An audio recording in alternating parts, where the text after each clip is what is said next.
Всем привет! Вы на канале Blog. Сегодня мы поговорим с Унвой, это один из самых старых игроков Sorare, а также он помогает администрации проекта, и мы узнаем, администратор он проекта или нет. И также он скажет нам одно очень интересное заявление. Поэтому советую смотреть это видео вам до конца.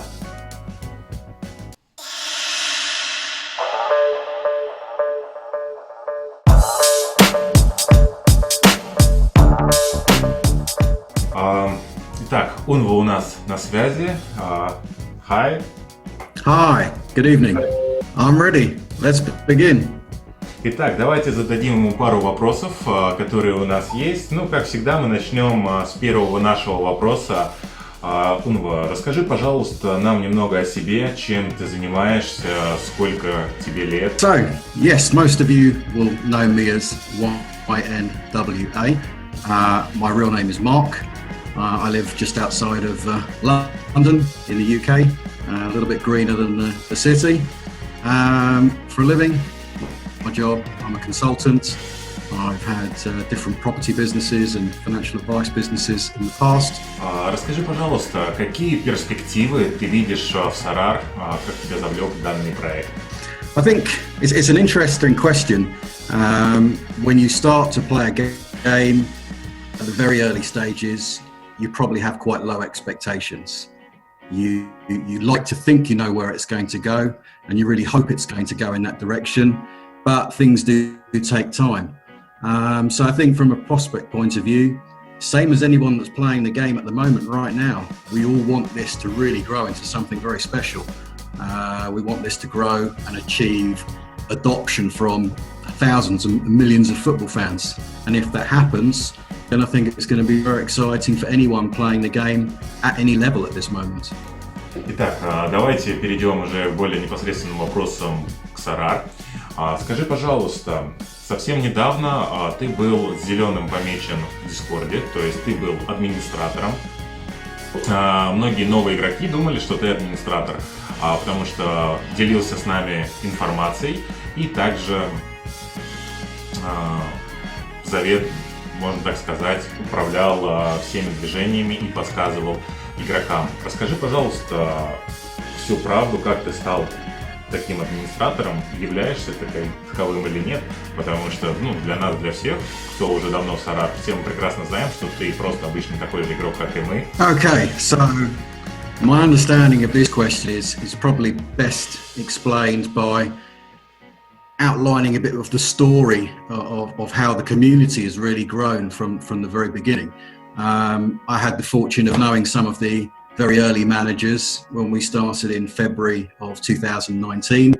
I knew Mamba, I knew Oshai, I knew Berglu from different games and different Discord channels. And we were 3 of 30 beta testers that were able to start the game at the very beginning. To help out the developers, make sure that everything was working smoothly. And the community really just grew gradually from there. We kept attracting new managers from different locations, different games. And when new managers came, they needed guidance, they needed support. The website didn't have all of the rules, didn't have everything you really needed. And so over time, we developed what was called a player council, which were really just some of the senior managers that had more experience in the game that could speak on behalf of Sorare, rather than the developers having to come and spend their time in the Discord channel, having to answer the questions that we already knew the answers to.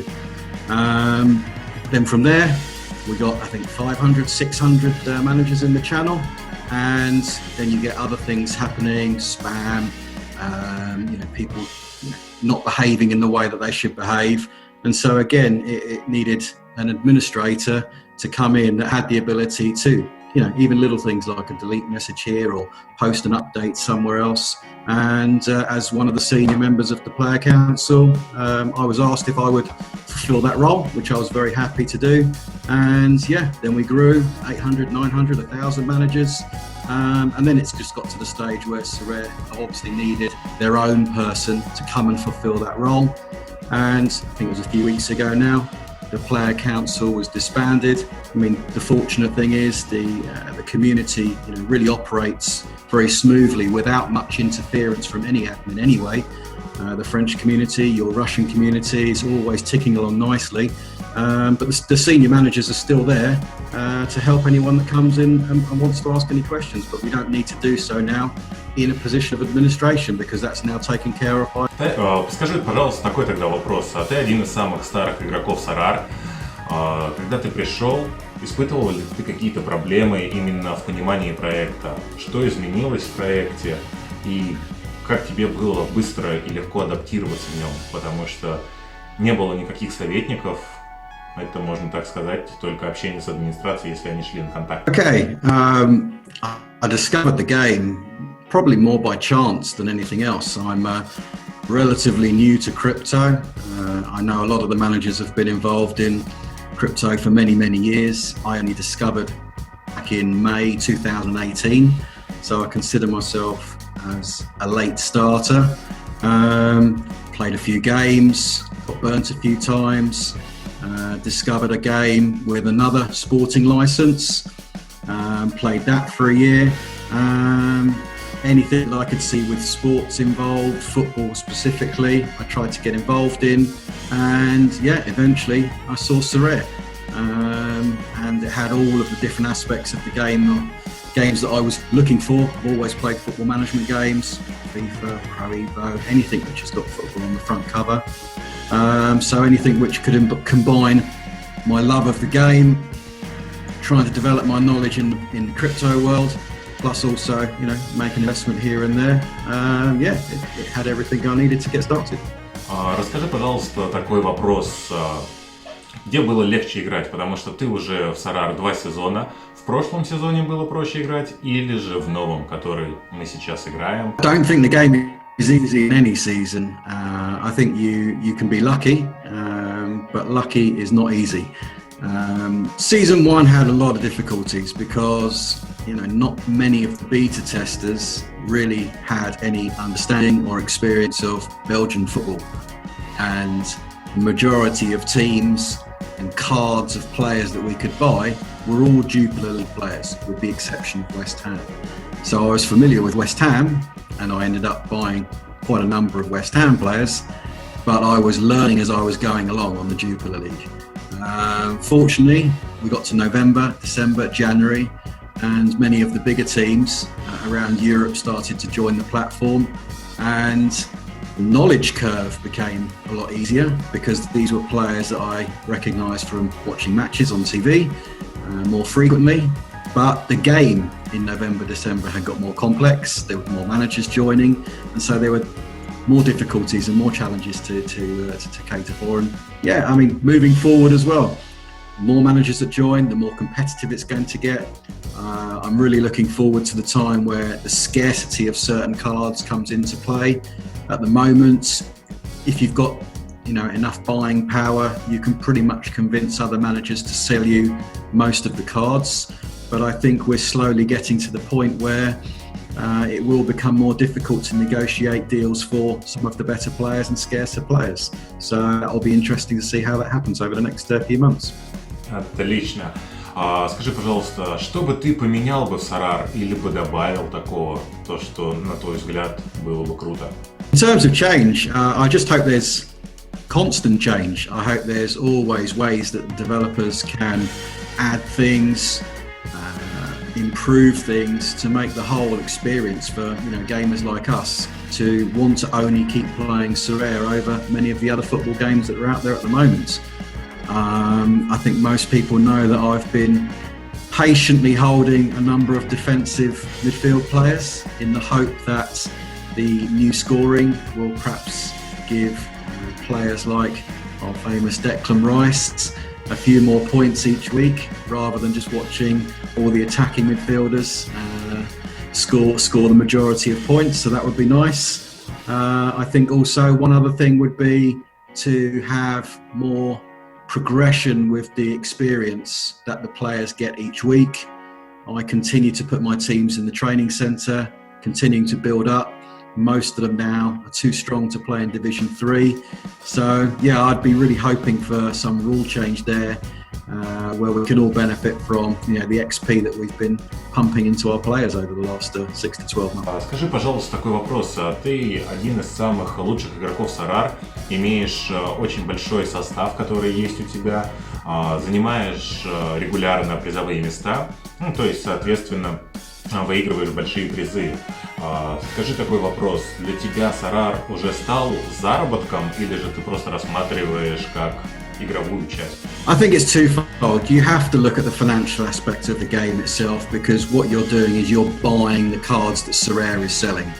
And so you have to have a belief that the financial values of those cards are going to upstand, and you need to think of it as an investment where can these cards go on and pay me rewards as dividends. So as much as we all enjoy the gaming aspect and how the players score points and competing on the leaderboards, when you arrive on the platform, you hit the transfer market. Everything you see is relating to money. When you go into the community, the active channels are for sale, people wanting to buy. So I think you have to look at both aspects together. It's the financial simulator for some, it's a football management game for others. We haven't even uncapped the collector side of the game yet as well, which I think people have overlooked a little bit, and that hopefully will come as years go by, when we look back at some of these cards and go, maybe we perhaps shouldn't have tried to sell these on for a few extra euros here or a few extra ETH there. They could have been tucked away and they could have proven to be a solid investment in the long term. But people want action, people want to get in, get out, move things around, and Sorare offers them that because it's a liquid market. So I have to look at it from a financial point of view, but I want to look at it more and more as a gaming platform. Отлично. И такой немного риторический, можно так сказать, вопрос. В скором времени, рано или поздно, у нас появится на платформе Sorare Ливерпуль. Stoит ли вообще кому-то бороться за уникальные карты, кроме тебя, или ни у кого просто не будет шансов на это?